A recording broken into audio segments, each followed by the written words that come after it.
আমরা অবস্থান করছি, কষ্ট করছি, শ্রম দাম দিয়ে আমরা এখানে রেমিটেন্স পাঠাচ্ছি, যার কারণে আজকে আমরা দুইবার ক্ষমতা থাকার পরে ওনার কোনো রাষ্ট্রীয় সম্পদ ছিল না।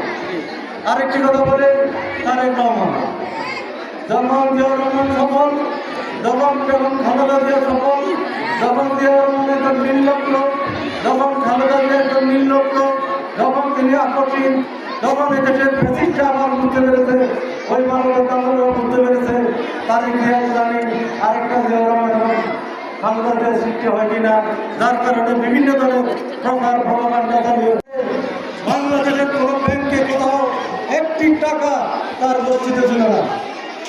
জিয়াউর রহমান মৃত্যুর পরে কিন্তু উনি যখন ক্ষমতা পেয়ে গিয়েছিলেন, উনাকে ওই সরকার ক্যান্টনমেন্টের যে বাড়ি, এই বাড়িটি ছাড়া ওনার কোনো সম্পত্তি ছিল না।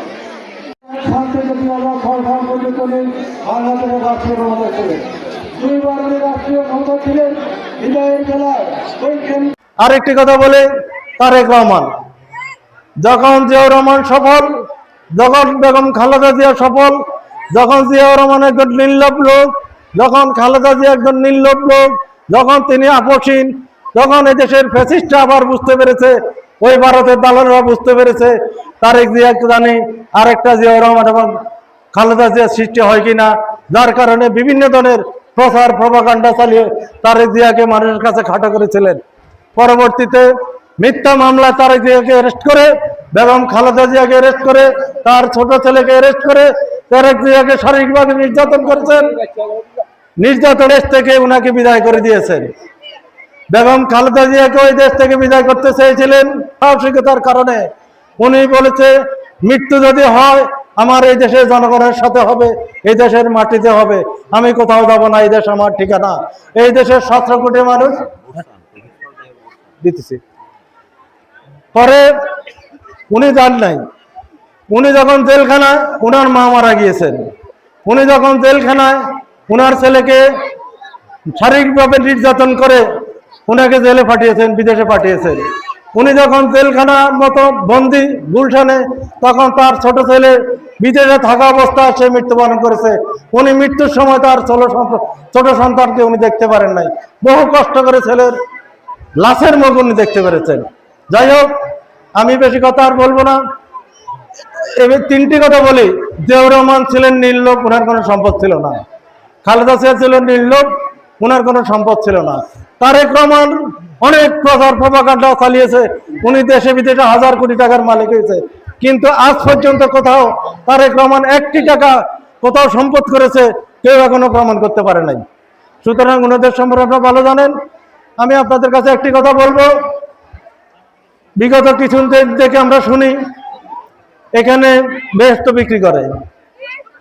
আমরা ধর্মপ্রাণ মুসলমান, আপনারা প্রত্যেকে কোরআন কিতাব পড়েন, আপনারা প্রত্যেকে জানেন আমাদের নোয়াখালীর মানুষ আরবি একমাত্র আল্লাহ ছাড়া কেউ জানেন না কে আমাদের মানুষের মধ্যে কে বেহেশতে যাবে।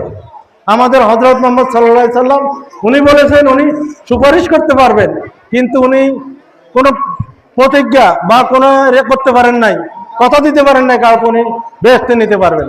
কিন্তু কিছু লোক আপনার মধ্যে সহজ সরল মা বোনদেরকে বুঝিয়ে বলেন আপনারা যদি আমাদের মার্কায় ভোট দেন, আমাদের সাথে থাকেন, তাহলে আপনারা বেহেশতে যাবেন। এটা সম্পূর্ণ একটা ধোঁকাবাজি, মিথ্যা কথা। আপনারা আগামী কয়েকদিনের মধ্যে মিথ্যা কথা আপনার হাদিস কোরআনের আলোকে কিছু তথ্য নিয়ে লিফলেট বের করেছেন, আপনারা আগামী 10 দিনের মধ্যে সবাই এটা পাবেন। পাইলে আপনারা বুঝতে পারবেন ওনারা তথ্য সহকারে যেগুলো দিয়েছেন এটা সত্য কিনা, ওটার সাথে মিলে আপনার কে মিথ্যা কথা বলে, কে সত্য কথা বলে, কে বেহেশতে দিতে পারবে, কে দিতে পারবে না, এটা আপনারা বিবেচনা করে আপনারা ভোট দেবেন। আরেকটি কথা হলো, আমরা যারা নারী, আমরা আমাদের হাজব্যান্ড আমাদের হলো সবচেয়ে বড় অভিভাবক। হাজব্যান্ডের অনুমতি ছাড়া আমরা কোথাও যাইতে পারি না। কিন্তু কিছু লোক আপনাদেরকে স্বামীর অবাধ্য করে আপনাদের তালিমের নামে কোনো জায়গায় নিয়ে যায়। আপনারা দয়া করে স্বামীর খেদমত আগে করবেন, স্বামী কথা আগে শুনবেন। স্বামীর কথা শোনা, স্বামীর কথায় চলা, এটা একটি বড় ইবাদত।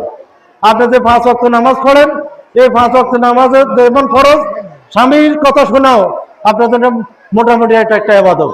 এইটা হলো